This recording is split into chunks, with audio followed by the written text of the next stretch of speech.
as a part of our presentation of Hindu shrines and temples in our Indian Pilgrim Tours Bharat Tirth Yatra YouTube channel, we present about Dharmasthala Shrine.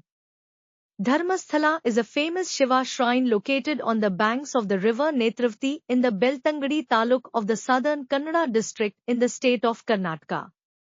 In the Dharmasthala temple, Lord Shiva is worshipped as presiding deity in the form of Manjunatha with his consort Maa Parvati in the name of Chandranatha.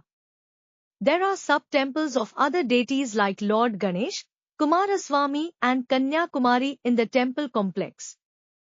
Dharmasthala means the place of religion and righteousness.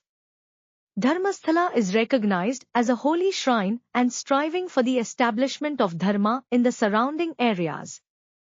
Dharmasthala is the land of piety and religious landmark in existence from 800 years ago. Manjunatheshwar, being the form of Lord Shiva, is worshipped by Vaishnav priests and administered by Jain descendants.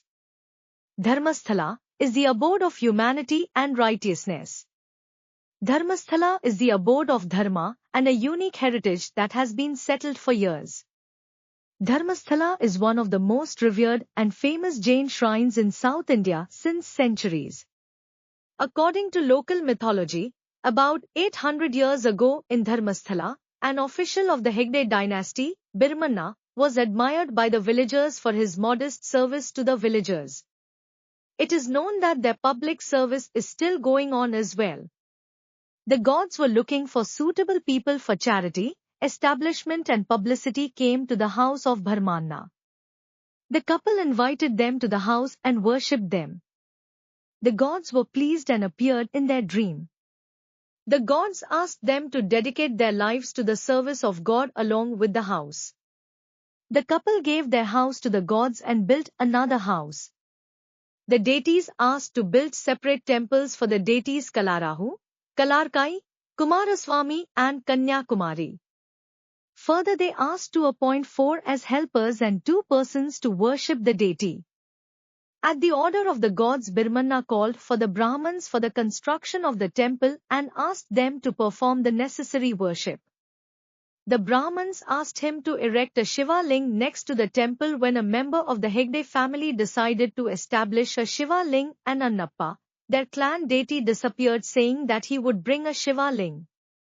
It is said that in the next morning a Shiva ling was erected in front of Hegde's house that Annappa Swami brought Manjunatheshwar from Kadri near Mangalore and Annappa was not found to be seen.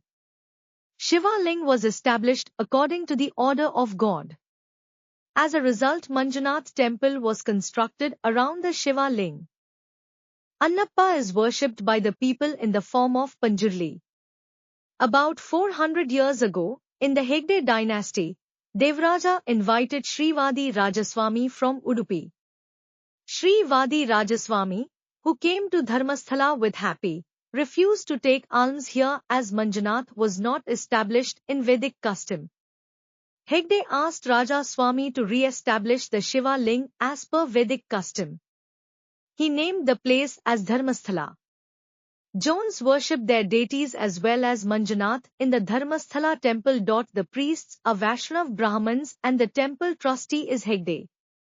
The Shiva ling in Dharmasthala is believed to have been erected by Annappa. The Hegde family is believed to have had the grace of Annappa. Pilgrims visiting Dharmasthala must visit the 2 antiques galleries located there. The Antiques Museum, which houses cultural heritage items and artifacts, is open until 9 p.m.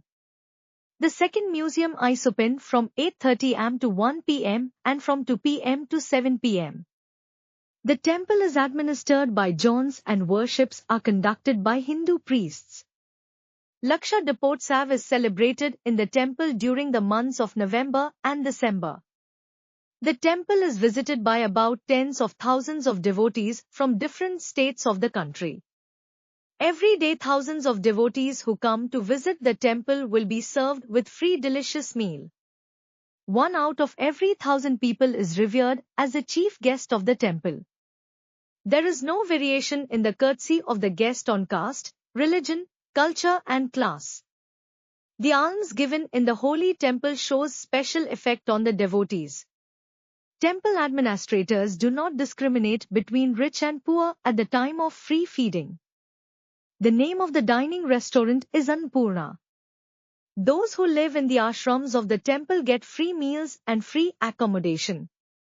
The temple has a guest house for the accommodation of the devotees.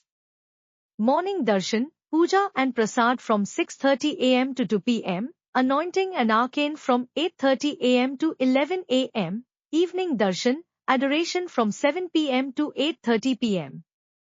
We request our viewers to subscribe our channel besides sharing to friends and relatives. Give support to our growth. Have a good day.